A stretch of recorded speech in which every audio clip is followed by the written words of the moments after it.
What is going on, everyone? My name is Shaq, and today I am going to not be doing a NBA 2K21 wish list, as much as you may think it may be. This is not the official wish list. I am simply mentioning things that are going to be related purely to NBA 2K20 Myteam, and it's going to be the positives and negatives that I found about this year. Things I want, things I would have liked to have changed throughout 2K20, things that I wish were different. And I'm going to be going through, like I said, positives and negatives of the NBA 2K20 Myteam side. Unfortunately, there are a bit more negatives than there are positives, as you get from probably many of these types of videos, but I think they're reasonable to point out. I don't think that it's just simple bashing. I think that actual problems, or not even problems, but just things that should have changed in 2K20 Myteam, whether that was at the beginning of the year, in development stage, during the year, at some point in 2K20 Myteam, I wish it would have changed or was done differently. However, I'm going to leave this all a lot more open to you guys as well. I want you guys replying with what you think were the positives and negatives about 2K20 Myteam, and whether you agree with me, whether I was a bit too picky, whether I was spot on, whether I missed a few things. Let me know in the comments below. I'm always open to chatting to you guys, especially about something like this, where a lot of people do have their frustrations and do have their interests in things that happened with my team this year. I want this kind of video to be an open discussion, because last time I did a video like this on the Decade Super Packs, it did quite well, and a lot of people had their reasonings towards it. So first off, I want to talk to you guys about the positives of NBA 2K20 Myteam. I've only got 4, which I think is a bit too little. I don't think there's too many there, but they're the main positives that I had for my team this year. If you guys have any positives that you think I missed, let me know down in the comments. The first one I want to talk about, and probably the most outstanding thing about 2K20 Myteam this year, were the evolutions. The evolutions for sure were the first thing that came to my mind about my team and how good it could have been, because I think if they kept expanding on the evolutions, and to be fair, they did, they added a lot of evolutions throughout the year, so you can't fault them on the evolution side of things, but it just opened up a hell of a lot more of things to do. You could try and evolve cards to make them better in your spare time. You could evolve them and then sell them to make MT. In previous 2Ks, you'd have to hope that either the price went up, you got a quick snipe. You couldn't do something like that where just playing with it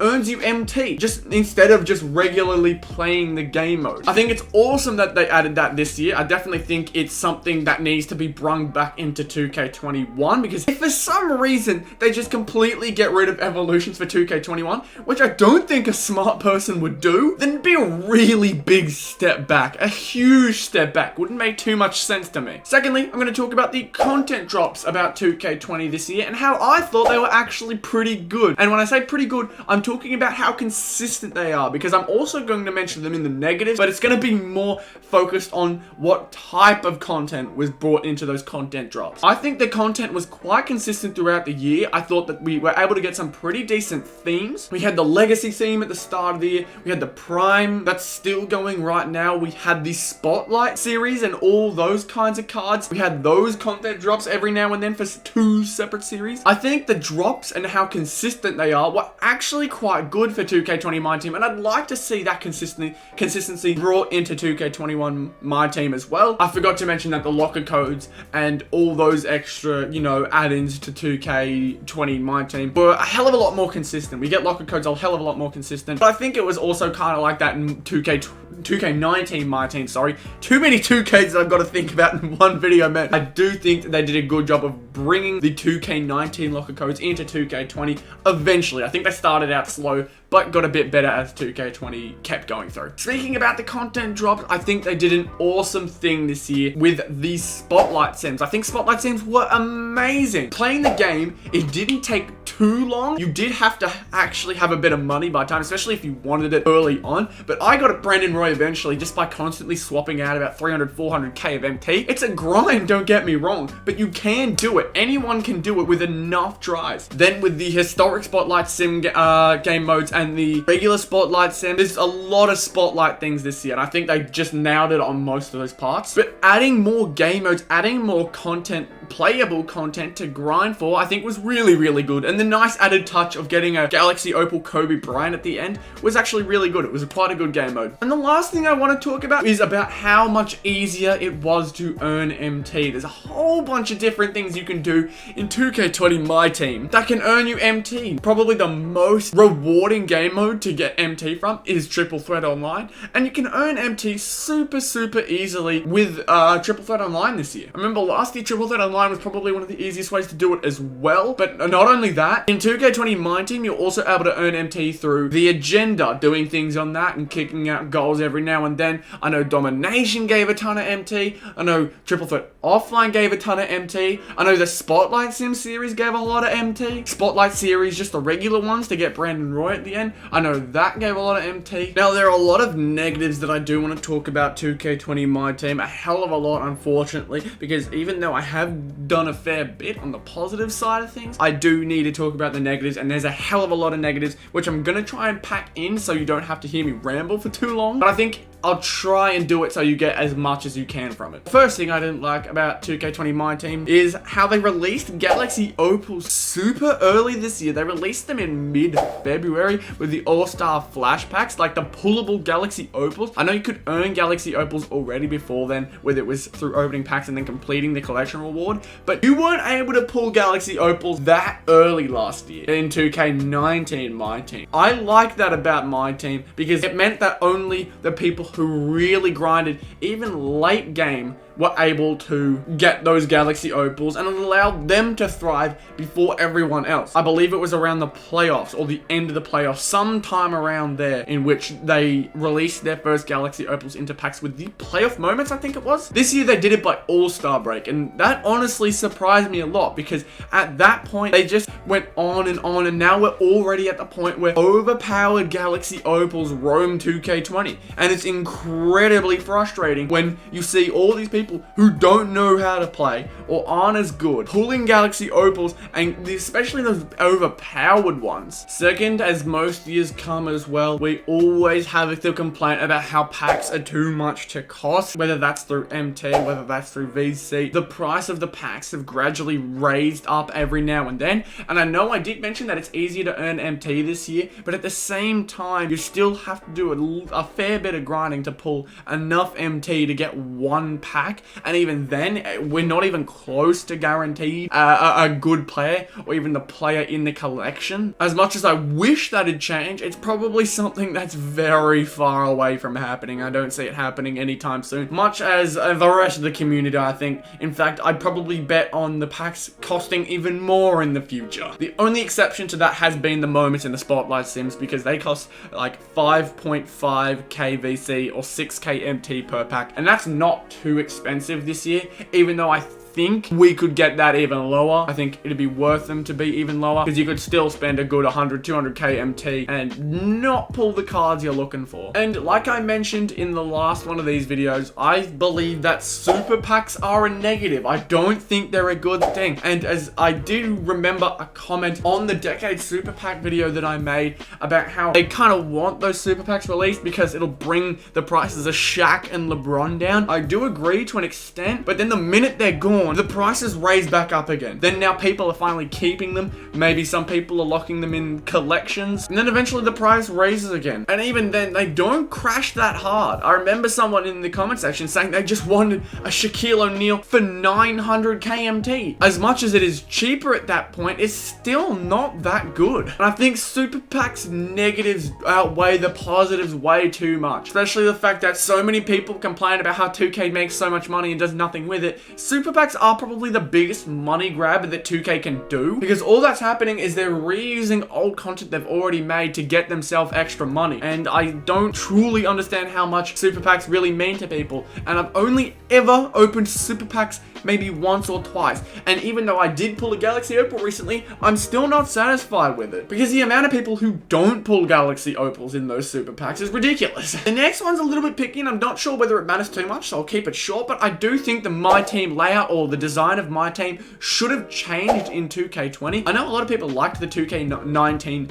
Myteam setup, but I don't think keeping it this similar is helpful to anyone. Switch it up, make it fresh, because you know the entire debacle about the My spark system this year, the entire game felt like a copy and paste in some ways. So change up that layout, change up that design, and get people, you know, loving the game for other things other than just its gameplay and its mechanics. Because sometimes a fresh layout and design actually helps the game. Another thing I was disappointed about, and I don't think it's too disappointing because we did end up still getting changing rewards over the year in the vault, but I think the Myteam Triple Threat offline needed to have rewards above 1,000 games, or at least aim for 1,000 games at the start of the year and then add games on that board throughout the entire year. You don't even need gaps in the middle, as much as I'd like gaps in the middle for like 1,100 wins, 1,200 wins, and then eventually to 2,000 when you get another new card. I think the straight 1,000, 2,000 wouldn't matter, would be fine as well, because then people are still getting the card, like a good reward, something they actually want to grind for. And as much as I am a fan of the vault, and I do like that mechanic where you can every now and then open the vault and you'll get a free reward from it, I think if you make an outright goal to look forward to at some point in the year, I don't know how hard it is to add that mechanic in during the year, but I was pretty disappointed when it stopped at 1,000 and didn't change at all, because the vault isn't guaranteed, and more than half the time the vault doesn't give you the card you want, and more than half the time the vault doesn't even have a card that you may necessarily want. The first card for the start at the start of the year in the vault, for example, I can't remember, I think it's Cliff Hagan is his name. No one really wanted that card. It was a cool diamond card. We all wanted a diamond card at the start of the year, but it wasn't a good card in general, so there wasn't really no point of using those vaults to try and get the reward. Everyone wanted to dominate Wilkins. That was what everyone was aiming for. Another thing that I'm also very surprised about is the community hub. The community hub, although things like Ask a Dev and, you know, the videos and the tips and tricks that you got from that community tab could be helpful every now and then, I don't remember many people going to the community tab unless it was for a locker code or for some free MT or tokens or something like that, because the community tab became very irrelevant very, very quickly. I realized over time that all the community poll became was something to kind of just throw up every time I had a new set. So the amount of times I witnessed the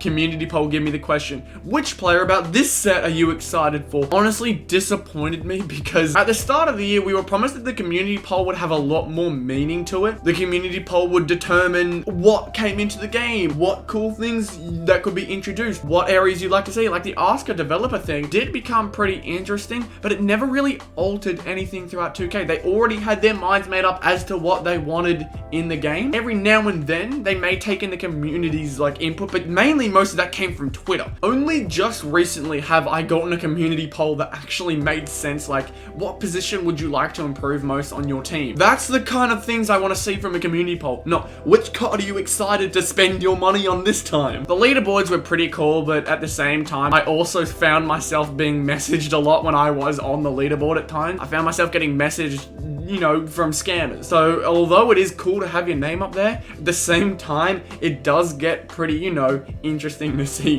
who tries to take advantage of you. But the community hub overall just could have been a hell of a lot better. Now this one was kind of out of 2K's hands. They couldn't really do too much about this, and honestly I don't know how to fix this. I don't know how they could possibly fix this, but it's a negative nonetheless, and it's the fact that MT sites keep raising the price of incredible cards or cards that people want, and it does suck. I don't think it'll get changed in 2K21. I just wanted to put it out there because it is a negative. It is not a good thing at all. No one wants to see prices of cards be raised because some other site wants you to buy MT from them, and there's no real fix other than to try and hopefully ban all the accounts that the MT's running through. But at the same time, how do you know which one's legit and which one's not legit? And it all gets way too confusing because otherwise you'll start banning the wrong people. So all they can do is try and stop people from promoting MT sites. It's something that I've always thought to myself what I'd do if I ever got into the position where I was offered a sponsor from an MT site. And as much as it would be helpful to have, you know, a sponsor and someone giving me money to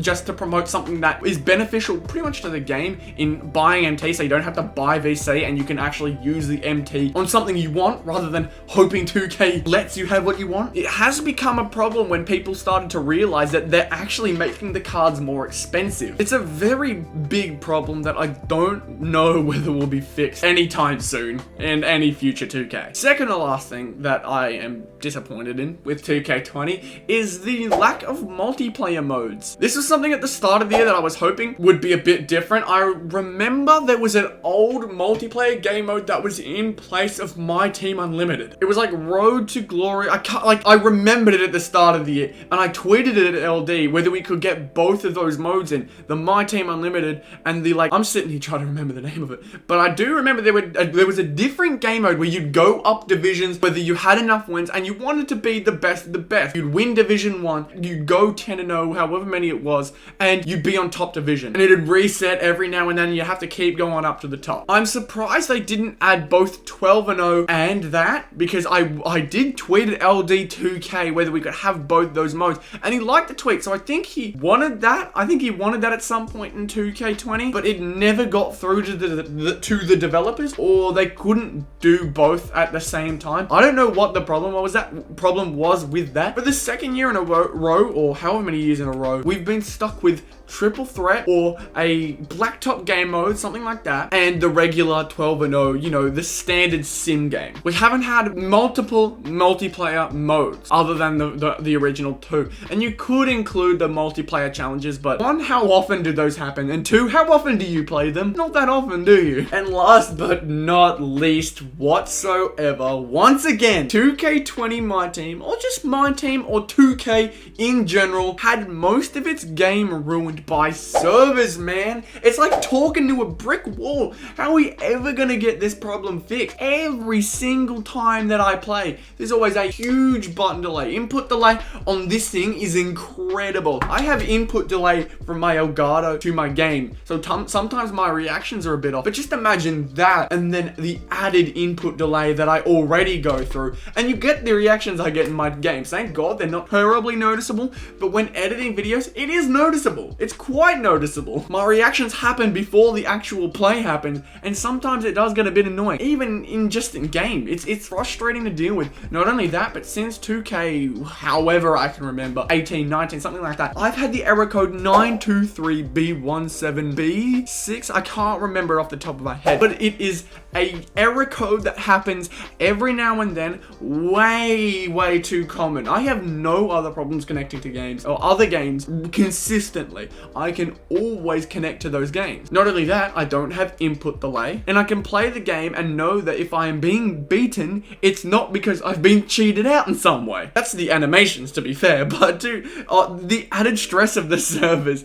doesn't make it any more helpful. So I don't understand why 2K, who constantly boast about the records they pull with the amount of money or the amount of sales they make, I don't understand how a company like that can't fix a simple thing that other games who earn a hell of a lot less than them have fixed on release. I don't know whether they have a mindset over there that the shit servers are just a staple to them and it's something they don't ever want to change. But at this point, it's just gotten completely ridiculous. I don't know how the hell they're okay with the servers and the server situation they go through. But again, it's like talking to a brick wall. What are you gonna do? There's nothing I really can do when I talk about servers, because all that's gonna happen is in 2K21, I'm gonna have an input delay. I'm gonna have an input delay like every 2K. As much as it's something that I'm definitely gonna be putting on my wish list, I wish it changed in 2K20. There's no excuse it couldn't have changed in 2K20. It could have changed in 2K19, could have changed in 2K18, probably 2K17, and lots of earlier 2Ks. Because 2K have been a quite profitable company for a very long time. Not a great reputation at all, to a lot of 2K sports fans, but clearly they're earning a lot of money and feel no stress, no holdback to constantly tell everyone that they sell copies and get lots of sales very often. So I don't understand how a basic thing like servers that most other companies and most other games have no problems with is a problem in this situation. But I've started to ramble. I'm gonna stop. I had servers and exclamation, so I had to kind of ramble about it for a bit. But again, like I said, it's like talking to no one, because at the end of the day, I can always guarantee you that there's going to be some kind of input delay in 2K21. There's going to be server problems in 2K21, and it's not going to be great. But please let me know down in the comment section below whether you have negatives about 2K, other negatives about 2K20 Myteam that you wish were different, some other great things about 2K20 Myteam that you think they should bring to 2K21, but it's mainly about what you enjoyed and didn't enjoy about 2K20 Myteam. Keep that in mind. Don't go in the comment section going, oh, I want this to be in 2K21 2K21. Just tell me what you wish was better and what you enjoyed about 2K20 Myteam. Just 2K20 Myteam. If you guys did enjoy this video, please be sure to leave a like, comment down below any video ideas, suggestions, and constructive criticism, and subscribe to the channel if you are new. Everything is always very much appreciated. Thank you all so much for watching this video, and I'll see you all in the next one. Goodbye.